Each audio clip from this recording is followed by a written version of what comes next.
அனைத்து தமிழ் மக்களுக்கும் கணேசன் பணிவான வணக்கம். என்னோட சேனல் சப்ஸ்கிரைப் பண்ணாதவங்க சப்ஸ்கிரைப் பண்ணிக்கோங்க. ஸோ வாங்க ஃப்ரெண்ட்ஸ், மார்க்கெட் பற்றி டிஸ்கஸ் பண்ணலாம்.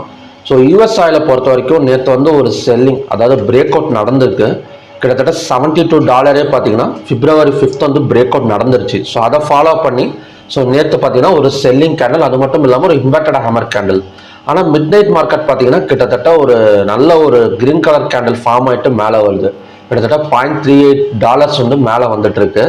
ஸோ அப்படி இருக்கிறப்ப க்ரூட் ஆயில் வந்து ஒரு கேப் அப் வந்து ஃபார்ம் ஆகுமா அப்படின்னு கேட்டிங்கன்னா, கேப் அப் ஃபார்ம் ஆகுதோ இல்லையோ, இல்லை கண்டிப்பாக பார்த்தீங்கன்னா ஒரு க்ளோஸுக்கு மேலே ஓப்பன் ஆகக்கூடிய ஒரு சான்சஸ் வந்து இருக்குது. ஸோ நேற்று க்ளோஸ் வந்து 6210. ஸோ அதுக்கு மேலே வந்து ஓப்பன் ஆகக்கூடிய சான்சஸ் இருக்குது. இன்வெர்டட் ஹேமர் கேண்டல் ஃபார்ம் ஆனால் ஸோ 2 டைப் ஆஃப் மார்க்கெட் வந்து நம்ம வந்து எதிர்பார்க்கலாம். ஏன்னா இந்த மாதிரி கேண்டல்ஸ் ஃபார்ம் ஆச்சு அப்படின்னா கொஞ்சம் கன்ஃபியூஷனாக தான் இருக்கும்.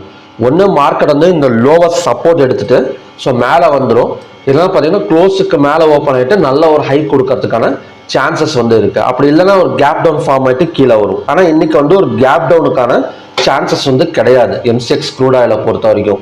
ஏங்கிறது நமக்கு தெரியும். ஏன்னா யூஎஸ் ஆயில் பார்த்தீங்கன்னா நல்ல ஒரு கிரீன் கலர் கேண்டலில் தான் ஃபார்ம் ஆகிட்டு இருக்கு. ஸோ அதனால் பார்த்தீங்கன்னா கண்டிப்பாக ஒரு கேப் டவுன் பாசிபிலிட்டி கிடையாது. ஸோ அப்படி இருக்கிறப்ப க்ளோஸுக்கு மேலே ஓப்பன் ஆனால் ஸோ கண்டிப்பாக பார்த்தீங்கன்னா ரெசிஸ்டன்ஸ், இன்னைக்கு ரெசிஸ்டன்ஸ் வந்து 6319, சப்போர்ட் வந்து 6180. ஸோ க்ளோஸுக்கு மேலே ஓப்பன் ஆனால் கால் ஆப்ஷன் சைடு வந்து ஃபோக்கஸ் பண்ணலாம், இல்லைனா பை சைடு வந்து ஃபோக்கஸ் பண்ணலாம். ஸோ அதோட டார்கெட் வந்து கண்டிப்பாக 6319 வரைக்கும் வரதுக்கான சான்சஸ் இருக்குது. 6319 வந்ததுக்கப்புறம் 215 minutes candle red colour candle form ஆனால் மட்டும் செல் சைடு வந்து ஃபோக்கஸ் பண்ணுங்கள், இல்லைனா செல் சைடு வந்து ஃபோக்கஸ் பண்ண தேவையில்லை. ஸோ இன்றைக்கி வந்து இதை மட்டும் ஃபாலோ பண்ணுங்கள். ஸோ அப்படி இல்லாமல் இப்போ க்ளோஸுக்கு மேலே ஓப்பன் ஆகுது, ஸோ நீங்கள் பை வந்து எடுக்கிறீங்க, ஒரு ஸ்டாப் லாஸும் போட்டுறீங்க. ஸோ ஃபார் எக்ஸாம்பிள் இந்த லோவர் ஸ்டாப் லாஸாக போடுறீங்க அப்படின்னா, சப்போஸ் ஸ்டாப் லாஸ் ஹிட் ஆகிடுச்சுன்னா செல் சைடு வந்து போகலாமா அப்படின்னு கேட்டிங்கன்னா செல் சைடு போகக்கூடாது. கொஞ்ச நேரம் வெயிட் பண்ணி 6180 வந்ததுக்கப்புறம் so again 215 minutes candle form ஆனால் கிரீன் கலர் கேண்டில் ஃபார்ம் ஆனால் பை சைடு தான் ஃபோக்கஸ் பண்ணணும். ஸோ அவசரப்பட்டு செல் சைடு வந்து ஃபோக்கஸ் பண்ண வேணாம் இன்னைக்கு. ஸோ கரெக்டாக ஸ்டாப் லாஸ் போடுங்க. ஸ்டாப் லாஸ் ஹிட் ஆனால் கூட வெயிட் பண்ணி ஸோ அடுத்த சப்போர்ட் வந்து 6180. ஸோ அந்த இடம் வந்ததுக்கப்புறம் நம்ம பை சைடு வந்து ஃபோக்கஸ் பண்ணால் போதும். ஸோ நெக்ஸ்ட் வந்து நேச்சுரல் கேஸ். ஸோ நேச்சுரல் கேஸை பொறுத்த வரைக்கும் எக்ஸாக்டாக பார்த்தீங்கன்னா ஒரு கேப் அப்பில் ஓப்பன் ஆகிட்டு 298. இப்போ 298ங்கிறது ஒரு ரெசிஸ்டன்ஸ் ஜோன் இந்த இடம். ஸோ இதை நம்ம ரெட் கலராக சேஞ்ச் பண்ணிடலாம், ரெசிஸ்டன்ஸ் ஜோன். ஸோ கண்டிப்பாக இங்கேருந்து பார்த்தீங்கன்னா அகைன் வந்து மார்க்கெட் வந்து டவுன் ஆகக்கூடிய சான்சஸ் இருக்குது 298. ஸோ இதையும் பிரேக் பண்ணி கேண்டல்ஸ் க்ளோஸ் வச்சாதான் உங்களுக்கு வந்து, அதாவது இந்த இடத்துல ஒன் டே கேண்டில் க்ளோஸ் ஆனால் தான் ஸோ மேலே வரும்.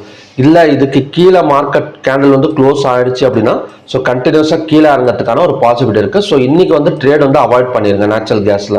ஸோ பார்க்கலாம் மேலே கேண்டில் க்ளோஸ் ஆகுதா, இல்லைன்னா பார்த்தீங்கன்னா கீழே கேண்டில் க்ளோஸ் ஆகுதான்னு பார்த்துட்டு ஸோ அதுக்கப்புறம் கூட நாம் வந்து ட்ரேட் வந்து அட்டன் பண்ணிக்கலாம்.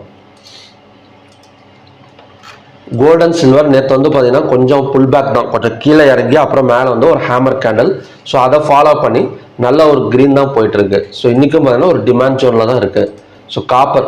ஸோ காப்பரோட நான் நினச்ச மாதிரி தான் 860.55ங்கிறது நெக்ஸ்ட் ரெசிஸ்டன்ஸ். ஸோ கரெக்டாக அந்த இடம் போயிட்டு ரிட்டர்ன் தான் ஆயிருக்கு. ஸோ க்ளோஸுக்கு கீழே ஓப்பன் ஆனால் ஸோ கண்டினியூஸாக கீழே இறங்கிறதுக்கான ஒரு சான்சஸ் வந்து காப்பரில் வந்து இருக்குது. அதோட டார்கெட் வந்து பார்த்தீங்கன்னா கண்டிப்பாக ஒரு 6 to 7 பாயிண்ட்ஸ் பக்கம் நம்ம டவுன் சைடு வந்து எதிர்பார்க்கலாம். ஸோ ஓகே ஃப்ரெண்ட்ஸ், இதுதான் பார்த்தீங்கன்னா இன்னைக்கான கண்டிஷன்ஸ். ஸோ ஜிங்கை பொறுத்த வரைக்கும் ரெசிஸ்டன்ஸ், ஏன்னா இந்த இடத்துல பிரேக் அவுட் நடந்தது. ஸோ பிரேக் அவுட் நடந்து நல்ல ஒரு பாயிண்ட்ஸும் கொடுத்துருக்கு, 256 வரைக்கும் பாயிண்ட்ஸ் கொடுத்துருக்கு. அகைன் தான் மேலே போயிட்டு 270 டச் பண்ணிட்டு ஸோ கீழே இறங்கிறதுக்கான சான்சஸ் இருக்குது. நல்ல ஒரு ரெசிஸ்டன்ஸ் ஜோன் தான் 270.60ங்கிறது. ஸோ ஓகே ஃப்ரெண்ட்ஸ், இன்னைக்கு க்ரூட் ஆயிலை பொறுத்த வரைக்கும் பை சைடு ஃபோக்கஸ் பண்ணுங்கள், செல் சைடுங்கிறது வேணாம். அப்படியே போட்டால் கூட நீங்கள் கரெக்டான ஸ்டாப் லாஸ் போட்டு ட்ரை பண்ணுங்கள். ஸோ ஓகே ஃப்ரெண்ட்ஸ், மறுபடியும் பார்த்தீங்கன்னா நல்ல ப்ரெடிக்ஷன் வீடியோட நான் வந்து உங்களை மீட் பண்ணுறேன். Thank you very much.